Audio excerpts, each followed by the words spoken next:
안녕하세요. 부동산 공부하는 남자 정석입니다. 부동산 가격이 그렇게 많이 올랐는데 왜 부동산 분야 최고의 자격자인 감정평가사인 제가 왜 부자가 지금 못 되었을까요? 여러분들이 이 영상을 끝까지 보시면 자격증 시험 공부보다 훨씬 더 중요한 것이 무엇인지 아시게 되실 겁니다. 감정평가사 시험은 시험이 난이도가 높고 경쟁도 치열하죠. 부동산 분야의 최고 자격자이고 변호사, 변리사, 공인회계사, 세무사, 공인노무사, 법무사, 관세사와 함께 문과 8대 전문직에도 들어갑니다. 그래서 제가 자격증을 딸 때만 해도 자부심이 상당했습니다. 감정평가 업무를 하게 되면 좋은 점이 많아요. 감정평가사 협회에서 제공하는 감정평가 전례도 볼 수 있고요. 국토교통부에서 제공하는 실거래가 자료도 모두 볼 수 있습니다.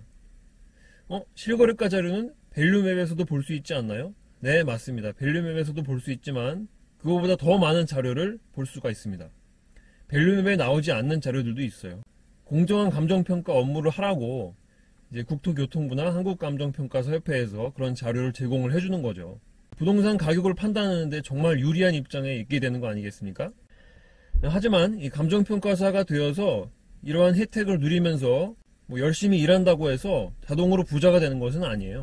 물론 영업을 많이 해서 감정평가 업무를 많이 수주해서 일을 많이 하게 되면은 소득은 높아집니다. 하지만 사람에게는 한계가 있습니다. 일을 많이 하면 돈을 많이 버니까 좋지만 그렇다고 24시간 일을 할 수도 없는 거 아니에요?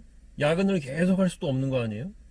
그거는 삶의 질이 현저히 떨어지는 거죠. 결국은 우리의 노동력을 대신할 수 있는 다른 사람을 고용하든지 아니면 돈을 고용해서 그 돈이 내가 자고 있는 동안에도 일하게 하든지, 다시 말하면 투자를 잘하든지 그렇게 해야 됩니다.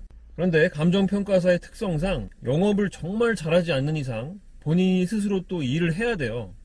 또 본인이 스스로 일을 좀 많이 해봐야 전문성도 계속 늘어가는 거죠. 그러니까 감정평가사는 다른 사람들을 고용하는데 한계가 있습니다. 그러니까 감정평가사가 부자가 되고 안 되고는 이 투자에 달려있다고 해도 과언이 아니죠. 하지만 저는 과거에 이 투자의 중요성에 대해서 잘 알지 못했습니다. 저는 그냥 그저 확실하게 직장 다니고 돈 아끼고 빚 안 지고 저축을 해나가야 하는 줄로만 알고 있었죠. 그렇게 살다 보면은 그냥 부자가 되는 줄 알았습니다. 그러니까 부자의 마인드에 대한 공부의 필요성조차 느끼지 못했던 것이죠. 그러면서도 또 한편으로는 내가 감정평가사니까 부동산 분야에서 내가 더 이상 공부할 건 없다, 이런 착각에 스스로 빠지게 됐습니다.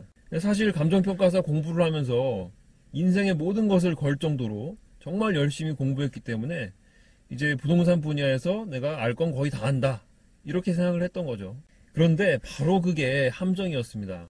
열심히 책을 외워서 자격증은 땄는데 가장 중요한 부자의 마음가짐, 또 부동산 사이클, 올랐다 내려갔다 하는 그 부동산 사이클에 대한 공부는 전혀 하지 않았던 것이죠.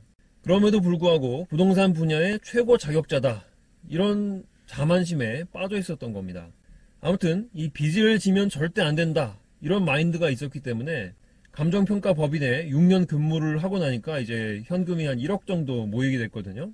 그게 이제 2013년이었어요. 그래도 어쨌든 빚을 내는 거는 제 생각엔 아니었으니까 빚 없이 집을 살려면은 1억이 아니고 그 당시 3억은 있어야 되겠더라고요. 그래서 더 빨리 돈을 불리기 위해서 저는 위험한 투자에 빠져들고 말았습니다. 결국 저는 몇 달 만에 그 모은 1억마저 다 날리게 됐습니다. 지금 와서 보면 정말 어리석기 짝이 없는 일이죠. 그 결과 저는 처음부터 다시 시작할 수밖에 없었는데요.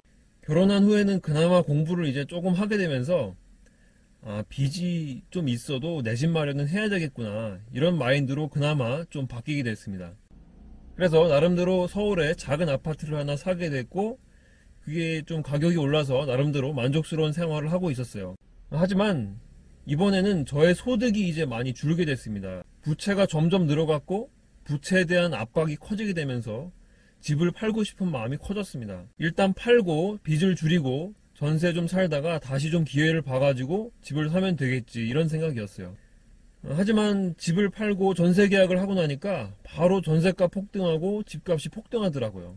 그러니까 이 감정평가와 부동산 투자는 전혀 별개의 문제입니다. 사람들은 감정평가사라고 그러면은 야, 그래도 부동산 전문가 사자인데 잘 나가겠네. 부동산도 많이 올랐는데 이렇게 생각하시는 분들이 많죠. 그래서 사실 어디 가서 제가 감정평가사입니다 이렇게 얘기도 부끄러워서 못하고 다닙니다. 감정평가사는 부동산 사이클을 잘 아는 사람이 아니라 부동산의 현재 가치가 얼마인지 판단해주는 그런 역할을 하는 사람입니다.